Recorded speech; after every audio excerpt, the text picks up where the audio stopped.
If you're a veteran trying to navigate a VA mental health claim, you already know it can feel confusing and just deeply personal, but you are not alone in this. So in this explainer, we're going to pull back the curtain on this whole process step by step so you can walk into it feeling a lot more prepared and honestly, a lot more confident. So here's our game plan. First, we're going to tackle the biggest myth out there, the difference between your diagnosis and your actual rating. Then we'll look at the tool the VA uses to measure everything. After that, we'll break down the percentages, 30, 50, all the way to 100.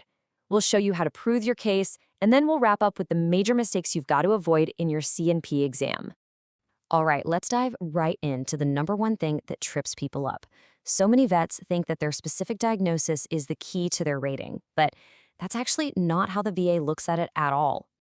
I mean, we get this question all the time. You have a confirmed service-connected diagnosis for PTSD. Does that automatically lock in a certain rating, like, say, 70%?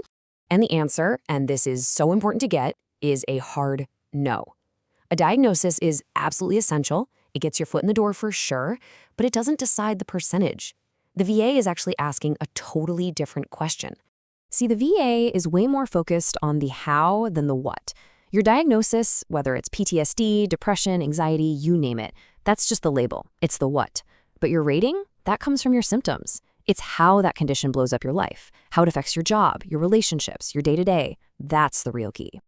Okay, so if it's not the diagnosis, then what in the world is the VA using to figure this out? Well, it turns out they use one single measuring stick for pretty much every mental health condition out there. Let's take a look. And this is it. It's called the General Rating Formula for Mental Disorders. Just think of it like a universal ruler. Doesn't matter if you have PTSD, anxiety, or depression, the VA uses this exact same set of criteria. It's all designed to measure one thing and one thing only, your level of impairment.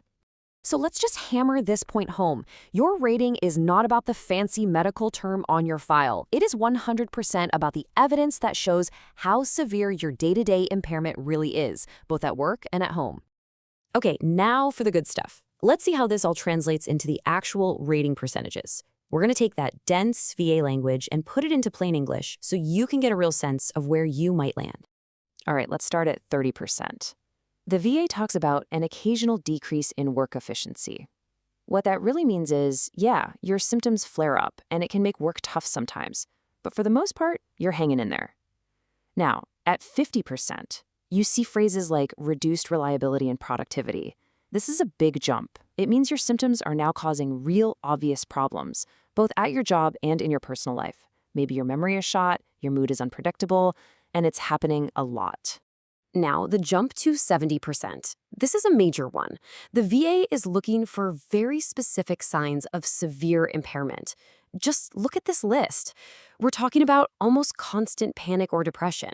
We're talking about suicidal thoughts, and that means thinking about how you would do it, not just a fleeting thought. We're talking about things like obsessional rituals, checking the locks over and over, that actually get in the way of you living your life. Unprovoked anger, a serious inability to handle stress. If this list is hitting home for you, you really need to be paying attention. So at 70%, the magic phrase is deficiencies in most areas. This means it's not just a problem here or there anymore. It's hitting your work, your family, your ability to think clearly, your mood, pretty much every part of your life. And then at 100%, the VA is looking for total occupational and social impairment. I mean, this is the most severe level. Your symptoms are so bad, they make it impossible to hold a job or keep relationships together. You might even struggle with the basics, like just taking care of yourself. Okay, so it's one thing to understand the rules of the game, but how do you actually show this stuff to the VA?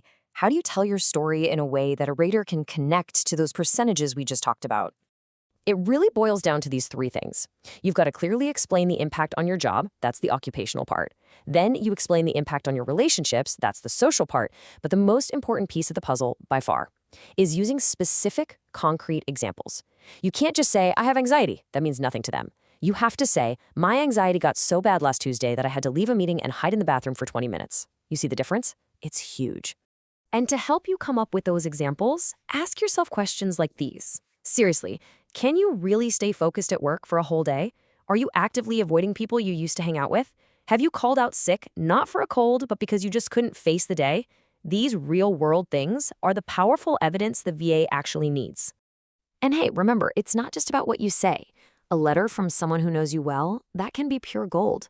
This is called lay evidence. A statement from a spouse, like this one, saying, "I've seen him go from the life of the party to someone who can't even get through dinner." I mean, that is just incredibly powerful proof of social impairment. It paints a vivid picture of your reality. Okay, this brings us to our last section, and honestly, it might be the most critical one of all, the C&P exam.